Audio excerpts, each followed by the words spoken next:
በዚህ ቪዲዮ ላይ እንደምትመለከቱት አሽከርካሪው ወደዚህ ጠባብ የ90 ዲግሪ መታጠፊያ ለመግባት እየሞከረ ነው። ብዙ ጊዜ ቢሞክርም ሊሳካለት አልቻለም። እስቲ አብዛኛው ሰው የሚሳሳተበትን ነጥብና መኪናውን ሳይቧጭሩ የሚወጡበትን ትክክለኛ አሰራር ደረጃ በደረጃ እንይ። መጀመሪያ ቀጥ ብሎ ይሄድና መሪውን ትንሽ ወደ ግራ ከዚያም ወደ ቀኝ ይዞራል። በዚህ ሰዓት መኪናው የሚፋተግ ስለመሰለው መሪውን ወደ ግራ ዙሮ ወደ ኋላ ይመለሳል።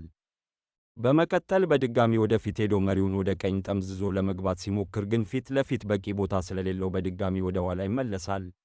በመጨረሻም ወደ ቀኝ አዙሮ ለመግባት ሲሞክር የፊተኛው ባምፐር ተፋተገ። እንዲህ ያለው ስህተት ለከፍተኛ የጥገና ወጪ ይዳርጋል። ትክክለኛው አሰራር መጀመሪያ መኪናውን በተቻለ መጠን ወደ ግራ በማስጠጋት ለመታጠፊያው ሰፊ አግድም ቦታ በመፍጠር ይጀምራል። በመጨረሻም መሪውን በድጋሚ ወደ ቀኝ በማዞር ወደፊት ይሂዱ።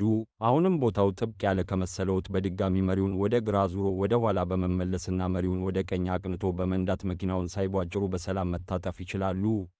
በቃ አሁን መሪውን ወደ ቀኝ አዙረው በሰላም መግባት ይችላሉ።